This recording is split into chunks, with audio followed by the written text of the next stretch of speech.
Lintas langsung dari Sabah pula kita bersama-sama Stanley Misun di studio berita RTM di Kota Kinabalu. Silakan Stanley.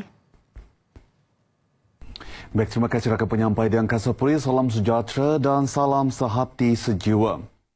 Perhimpunan Bersih 5 yang akan diadakan di Kota Kinabalu pada Sabtu ini melanggar undang-undang di bawah Akta Perhimpunan Aman 2012. Ketua Polis Daerah Kota Kinabalu SCPM Chandra berkata pihaknya telah menerima notis pemberitahuan daripada pihak penganjur, namun notis berkenaan tidak menepati syarat dan peraturan. Notis yang diberikan itu tidak lengkap. Maksudnya tidak ada persetujuan ataupun kelulusan daripada tuan punya tempat atau premis, maka kita tidak dapat memproses notis pemberitahuan tersebut.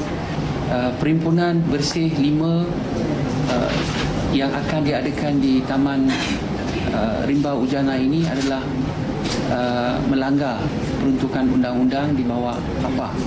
Sehubungan itu, orang ramai dinasihatkan agar tidak ke perhimpunan tersebut bagi mengelak sebarang kejadian yang tidak diingini berlaku. Menurut SCP Chandra, pihak polis telah bersedia dengan kekuatan secukupnya untuk mengawal ketenteraman dan lalu lintas pada hari tersebut.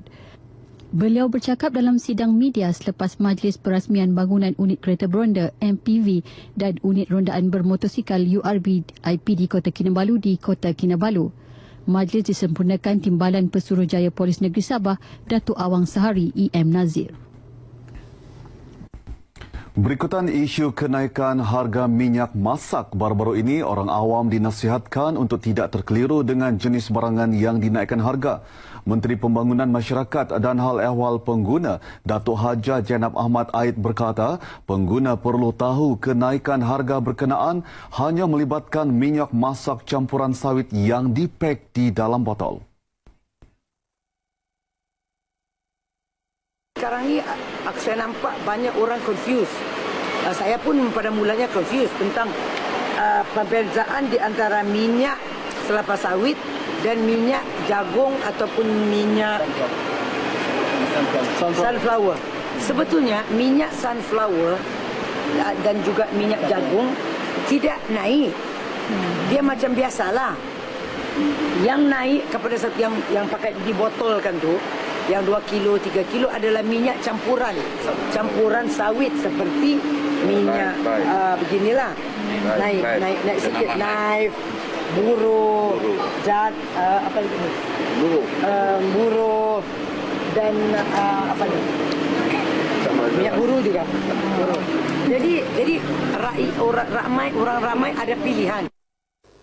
Datuk Jainab juga menasihatkan pengguna agar menggunakan konsep 3M sekiranya terdapat peniaga menaikkan harga barangan, iaitu memilih kedai patut, memboikot dan melaporkan kedai yang meletakkan harga tidak rasional. Beliau ditemui pemberita RTM selepas memantau harga premis perniagaan di daerah Tambunan bersama Kementerian Perdagangan Dalam Negeri, Koperasi dan Kepenggunaan KPDNKK daerah Tambunan. Turut serta Pegawai Daerah Tambunan Thomas Logijin, Persatuan Hal Ehwal dan Pelindung Pengguna Sabah, Kastam serta Jabatan Imigresen. Dalam program berasingan, Datuk Jainab turut melawat Pusat Pemulihan Dalam Komuniti PDK daerah Tambunan. Pusat berkenaan yang diwujudkan pada tahun 2008 mempunyai 64 pelatih yang mengalami masalah pembelajaran, cerebral palsy, pendengaran, fizikal, pertuturan dan penglihatan.